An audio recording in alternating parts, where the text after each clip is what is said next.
Para todos os estilos de aprendizagem preferidos pelos alunos, existe um estilo de ensino correspondente. Ou seja, para cada maneira de perceber, receber, organizar, processar e compreender uma informação, transformando-a em conhecimento, há uma forma correspondente de definir, apresentar, organizar, ajudar no processamento e na compreensão de um conteúdo na hora de ensiná-lo. A relação é direta, de tal forma que as aulas possam ser planejadas para utilizarem metodologias de ensino que, em cada conteúdo proposto, atendam ao maior número de estilos possível. Variações de atividades que podem amenizar muito o desencontro entre os estilos de professores e alunos. Veja. Na dimensão da percepção, para os alunos sensoriais, o conteúdo deve ser concreto, enquanto para os intuitivos, o conteúdo deve ser abstrato.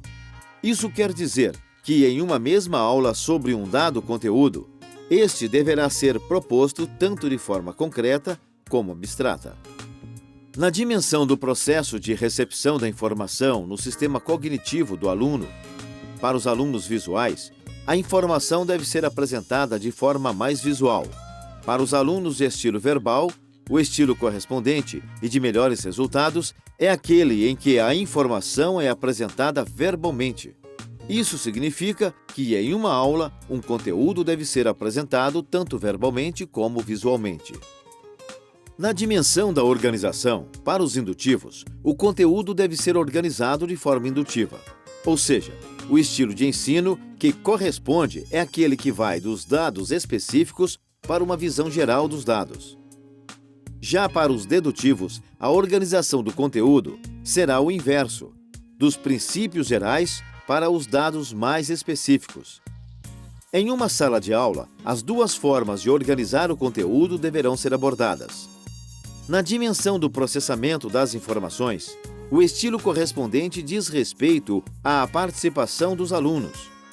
Para os ativos, o professor deve preparar uma aula mais participativa, ao mesmo tempo em que trabalha o conteúdo para os alunos de estilo reflexivo, de forma que eles também possam processar as informações de forma mais passiva.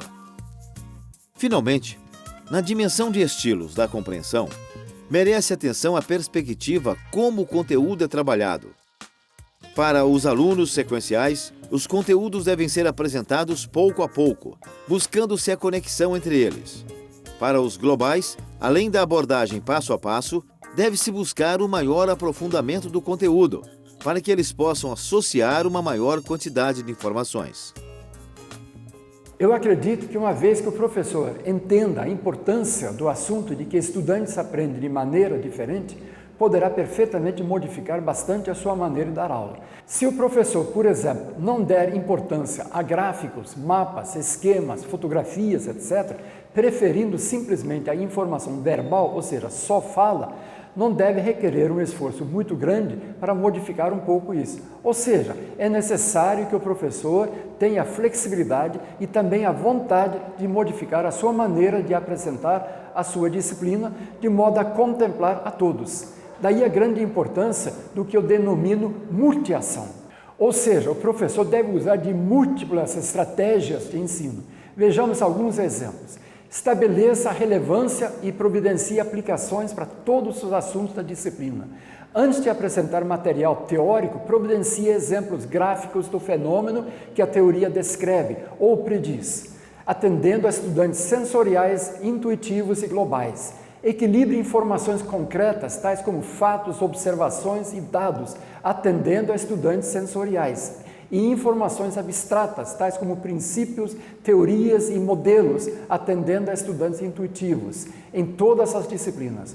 Use extensivamente figuras, esquemas, gráficos e esboços simples, antes, durante e depois de apresentar material verbal, atendendo a estudantes sensoriais e visuais.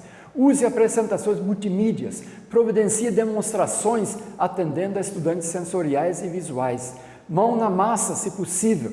Use alguns números em exemplos ilustrativos, não apenas variáveis algébricas, atendendo a estudantes sensoriais. Dê tempo para os estudantes pensarem no que lhes foi dito. Ocasionalmente, nos últimos minutos de uma aula, Peça aos estudantes para, numa folha de papel, em 1 minuto, escrever dúvidas e opiniões e recolha as folhas.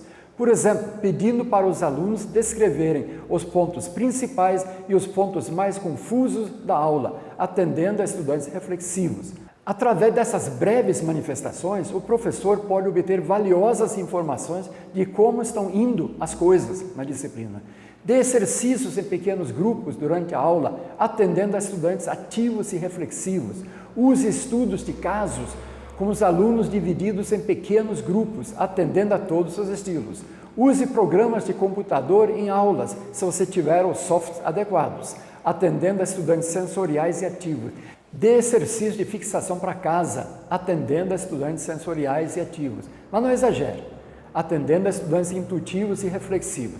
Dê alguns problemas e exercícios abertos que demandem raciocínio criativo e julgamento crítico, atendendo a todos os estilos. Faça estudantes cooperarem em tarefas para casa, atendendo a todos os estilos.